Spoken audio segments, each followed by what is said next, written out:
Hey friends, hi, Tyler here. I'm in the middle of nowhere, basically out on a little dock, a little metal dock that I found next to a beautiful, beautiful, perfectly clear stream that I saw from the road as I was driving back to Austin. So I'm on my way from Kansas City to Austin right now, and I just kind of took a little detour. I saw a sign for the Chickasaw Nation Welcome Center and I couldn't find it. But I did find this, and I'm so glad I did. This is one of the most beautiful things I've seen in quite a while, and I'm going to show you in a minute what I'm looking at. But just quickly, I wanted to talk about how I got here and what is the value of this. So many times we just follow exactly the same path all the time from point A to point B, thinking that that will get us what we want and get us to, what we're all looking for, which we could probably say is happiness, right? Everyone's looking for happiness, and we're trying to find out ways to get it. A lot of us think that happiness is routed through money or through success or through fame or security, and that very well may be your path. I would argue, though, that may not actually be as ultimately fulfilling and ultimately satisfying and ultimately getting us to that path of happiness that much faster or that much more effectively. In fact, you probably may find plenty of people, if you talk to them, if you're interested, who have followed those paths and themselves did not quite find what they were looking for in the end. Still searching, still that desire, that restlessness, which I think is really so endemic in our society today. But I don't know, I feel like for me, there's been a few things that I've come across recently that are really helpful to understanding happiness and how to get there. First of all is satisfaction.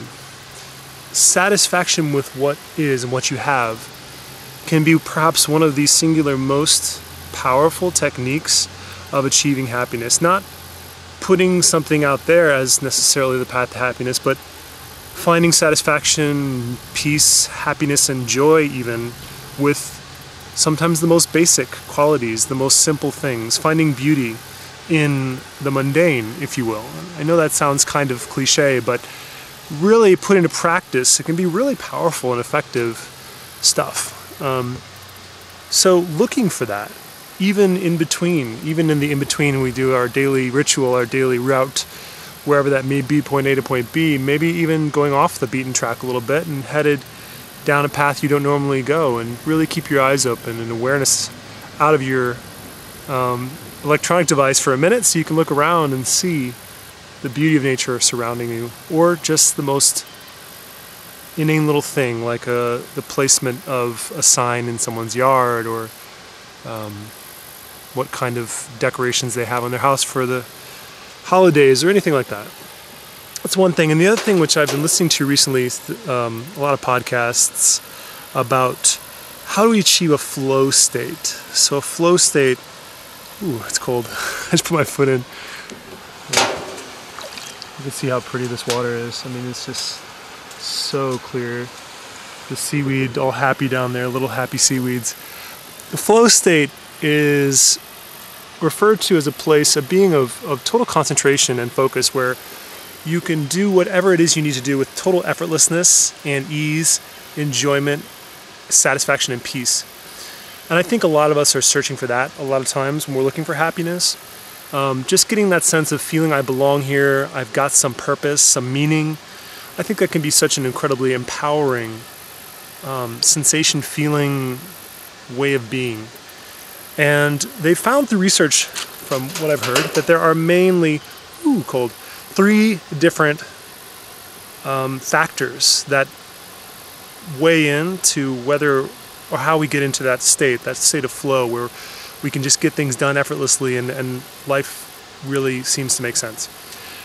And those three things are creativity, which seems kind of obvious. So if you work on a creative concept, that is like drawing outside the lines, moving outside the lines, looking for something unusual and unique about your situation in your life, and kind of putting things into a new context. These can be really helpful to getting you in that state. But also, equally important is risk, believe it or not. Taking a risk to do something unexpected that has some danger to it, some element of danger. It doesn't have to be physical risk. Could be something like facing a fear, going up and looking at one of the fears that you have and just really dealing with that directly. Or, you know, going off the beaten track. Even though I'm supposed to be back in Austin, I just wanted to take this moment, and because it's not going to be that bad. And who knows, I could have gotten lost. I could be getting lost, I don't know. But then I wouldn't have found this if I hadn't taken that risk. And it was an educated risk. I mean, I've got Google Maps sort of leading me along the way. And the third part to this triad is selfless service. Interestingly enough, they found that these three qualities, that is creativity, risk, and giving, or giving of your time and energy to others in any way, shape, or form, doing something selflessly, all these three things add to the sense of satisfaction and poise and energy and inspiration that we need to get into that flow state, to feel that sense of satisfaction and happiness. So just kind of wanted to drop those little nuggets on you. I hope you get a chance to experience or express or enjoy some of those qualities today. Maybe get off the beaten track and try something new, try something to even just look at your situation differently. It's such a huge, huge benefit. And thanks for watching. I'll see you soon. Bye. Oh, and here's what I'm looking at. That is a beautiful waterfall shining in the sun.